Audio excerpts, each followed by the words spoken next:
നമുക്ക് ബാലിന്റെ ഗോമതിയുടെ ഇന്നത്തെ നല്ലൊരു കഥ കേട്ടാലോ? അതിനുമ്പ് ഒരു കാര്യം പറഞ്ഞോട്ടെ, വീഡിയോ ഇഷ്ടപ്പെടുവാണെങ്കിൽ ഒന്ന് ഹൈപ്പ് ചെയ്യാൻ മറക്കരുതേ.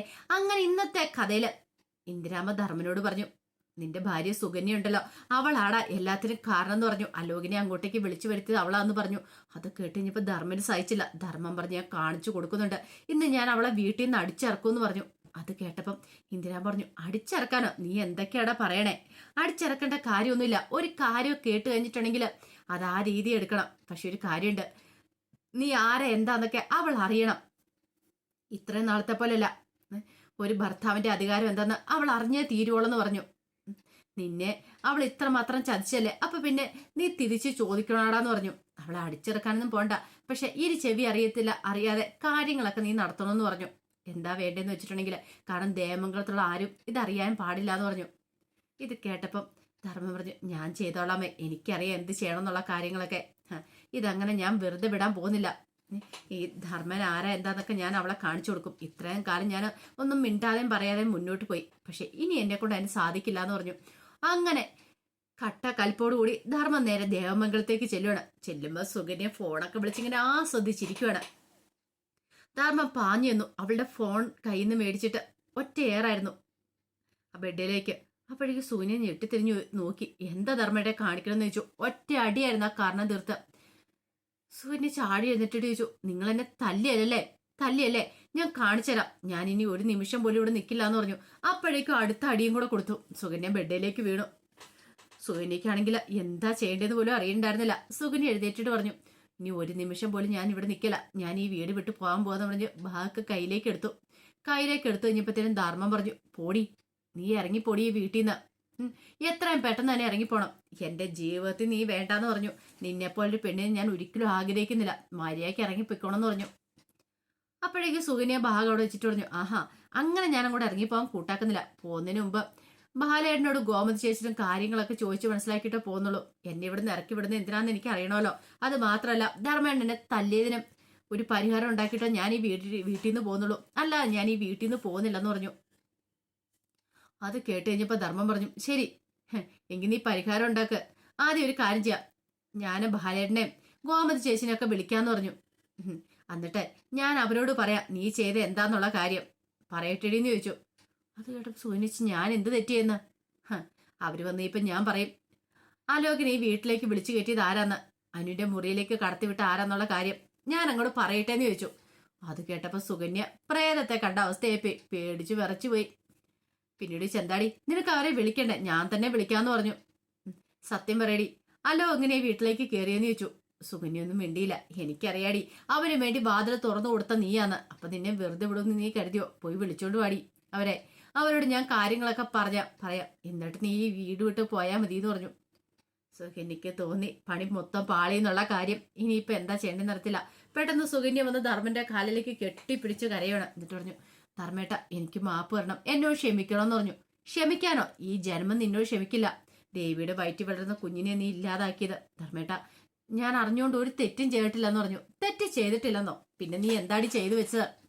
അത് പിന്നെ ധർമ്മേട്ട, ഞാൻ അനുവിനെ രക്ഷിക്കാനാ ശ്രമിച്ചെന്ന് പറഞ്ഞു. രക്ഷിക്കാനോ? എടി, കഥ തുറന്നു കൊടുത്ത് അവളെ അകത്തേക്ക് ഏറ്റുവിട്ടാണ് രക്ഷിക്കുന്നേ. അത് ധർമ്മേട്ട, ഞാനൊന്ന് പറഞ്ഞോട്ടെ. കാരണം ഞാൻ തെറ്റ് ചെയ്തിട്ടില്ലെന്ന് പറയുന്നതിന്റെ പിന്നിൽ ഒരു കാരണം ഉണ്ടെന്ന് പറഞ്ഞു. അതാ എനിക്ക് അറിയണ്ടേ. അനുവും അലോകും തമ്മില് എന്തൊക്കെയോ കാര്യങ്ങൾ പറഞ്ഞ് പ്രശ്നവും വഴക്കും ഒക്കെ ആയി. ഒടുവില് അനു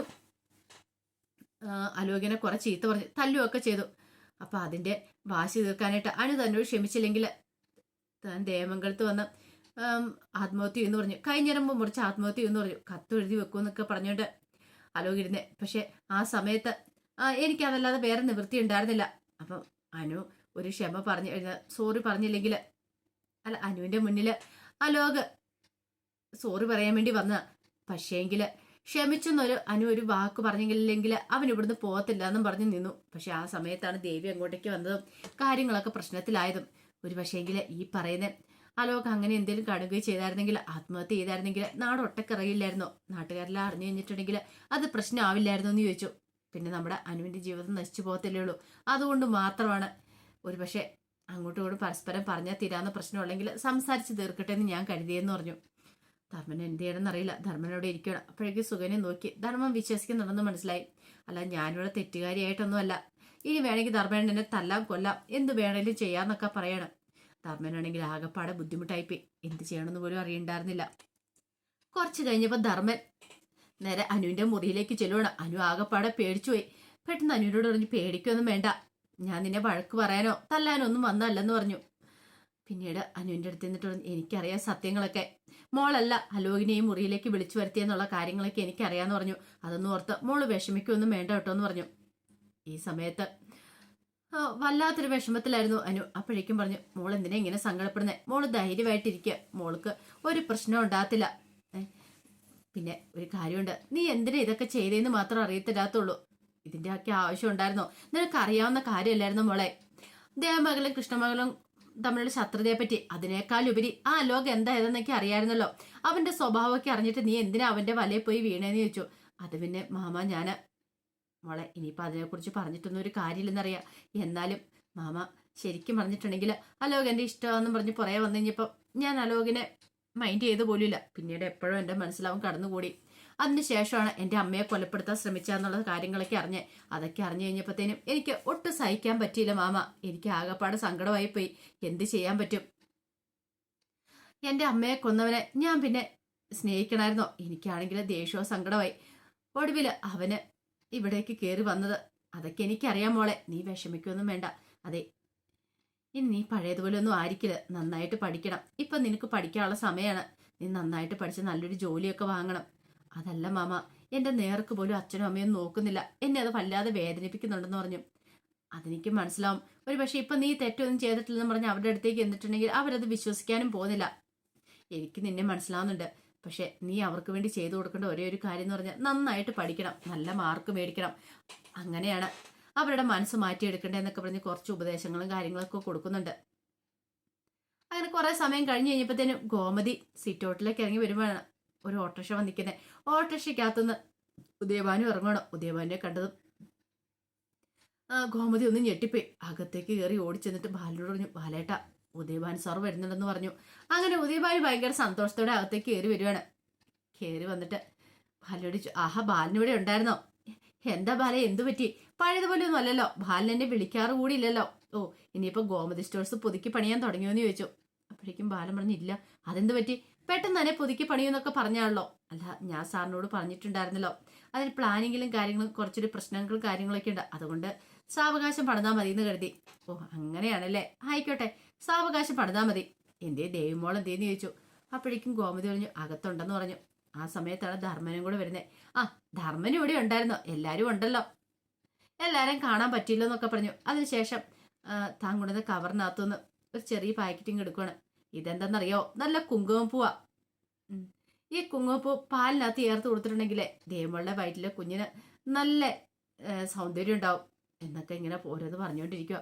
അത് കേട്ടപ്പോൾ ഗോമതിയും ബാലിനും പരസ്പരം നോക്കി. പിന്നീട് ഒരു കുപ്പിക്കകത്ത് കുറച്ച് നെയ്യ് ഇങ്ങെടുക്കുകയാണ്. ഇത് കണ്ടോ, നല്ല ശുദ്ധമായ നെയ്യാ. ഇത് ഞാൻ പറഞ്ഞ് പ്രത്യേകം തയ്യാറാക്കിച്ചുകൊണ്ട് വന്നിരിക്കുന്ന. ദേവമ്മളുടെ ആരോഗ്യത്തിനും കുഞ്ഞിന്റെ ബുദ്ധിക്കും വളർച്ചയ്ക്കും ഒക്കെ ഈ നെയ്യ് കൊടുക്കാൻ നല്ലതാന്ന് പറഞ്ഞു. അതെല്ലാം കേട്ട് കഴിഞ്ഞപ്പോൾ ബാലിനും ഗോമതിക്കും എന്ത് ചെയ്യണമെന്ന് അറിയില്ല. ഒടുവിൽ ഉദയഭാനു പറഞ്ഞു, ബാല എനിക്കറിയാം വളകാപ്പ് ചടങ്ങിന് എന്താണെങ്കിലും ബാലിന് എൻ്റെ കയ്യിൽ നിന്ന് 5 രൂപ പോലും മുടക്കിക്കില്ലെന്ന്.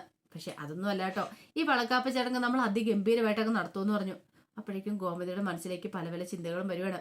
ദേവമോള് പ്രഗ്നന്റ് ആണെന്ന് അറിഞ്ഞു കഴിഞ്ഞപ്പോൾ താൻ അവളുടെ കയ്യിലേക്ക് വളയിട്ട് കൊടുത്ത് പിന്നീട് ഒരു വള സൂക്ഷിച്ചു വെച്ച് വളകാപ്പ് ചടങ്ങിന് ഇടാനാണെന്ന് പറഞ്ഞുകൊണ്ട് അതൊക്കെ ഓർത്ത് കഴിഞ്ഞപ്പോൾ ഗോമതി അവിടെ നിന്ന് കരയുവാണ്. ഗോമതിയുടെ ഈ കരച്ചിൽ കണ്ടു കഴിഞ്ഞപ്പോഴത്തേനും ഉദയഭാനു ചോദിച്ചു, അല്ല എന്താ ഇതെന്തു പറ്റി നിങ്ങൾക്ക്? ഇതെന്താ വന്നപ്പോ തൊടിയാ ശ്രദ്ധിക്കുന്ന എല്ലാവർക്കും എന്തോ ഒരു പ്രശ്നമുണ്ട്, ആരും ഒന്നും പറയുന്നില്ല എന്ന് പറഞ്ഞു.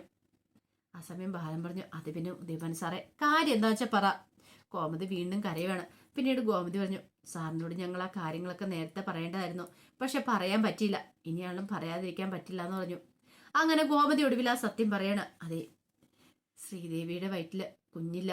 അപ്പോഴേക്കും ബാലൻ പറഞ്ഞു, അതെ ആ കുഞ്ഞു പോയെന്ന് പറയാണ്. കേട്ടത് വിശ്വസിക്കാനാവാതെ ഉദയഭാനു ചാടി എഴുന്നേറ്റു. ഉദയഭാനുടെ കണ്ണൊക്കെ നിറഞ്ഞു ഒഴുകുവാണ്. എന്നിട്ട് ചോദിച്ചു, എന്റെ മോൾ എവിടെയെന്ന് ചോദിച്ചു. മുറിയിലുണ്ടെന്ന് പറഞ്ഞു. അങ്ങനെ ഉദയഭാനു മുറിയിലേക്ക് പോകുന്ന സമയത്ത് ധർമ്മം മനസ്സിൽ പറഞ്ഞു, എടാ അലോകെ എല്ലാത്തിനും കാരണക്കാരൻ നീ ഒറ്റയൊരുത്തനാണ്. നീ ഒറ്റയൊരുത്തൻ കാരണം ഇത്തരം പ്രശ്നങ്ങളൊക്കെ ഉണ്ടായത്. നിന്നെ വെറുതെ വിടില്ല എന്നൊക്കെ ധർമ്മം മനസ്സിൽ പറഞ്ഞു. അങ്ങനെ ഒടുവിലെ ദേവിയുടെ മുറിയിലേക്ക് ഉദയഭാനു ചെല്ലുമ്പോൾ ദേവി വിഷമിച്ച് കട്ടിലേറ്റിരിക്കുന്ന കണ്ടു. സങ്കടപ്പെട്ടിരിക്കുമായിരുന്നു. ഉദയഭാനു എന്നിട്ട് ദേവിയുടെ കയ്യിലേക്ക് അങ്ങ് പിടിച്ചിട്ട് പറഞ്ഞു, മോളെ നീ വിഷമിക്കല്ലേ, സങ്കടപ്പെടല്ലേ എന്നൊക്കെ പറയണം. അപ്പോഴേക്കും ദേവിക്ക് ദേഷ്യമായി. ദേവി പറഞ്ഞു, അച്ഛനിപ്പോ സന്തോഷമായി കാണുമല്ലോ അല്ലേ, സമാധാനമായി കാണുമല്ലോ അല്ലേ എന്നൊക്കെ പറഞ്ഞിട്ട് കുറെ ചീത്ത പറഞ്ഞു. അപ്പൊ അതിന്റെ വിശേഷങ്ങളൊക്കെയാണ് നമ്മളിന്ന് കാണുന്നത്. ഇതിന്റെ ബാക്കി വിശേഷങ്ങളുമായിട്ട് വൈകുന്നേരത്തെ പ്രൊമോയി വരാട്ടോ. ഒരിക്കൽ കൂടി എല്ലാവർക്കും ശുഭദിനം നേർന്നുകൊണ്ട് നിർത്തുന്നു.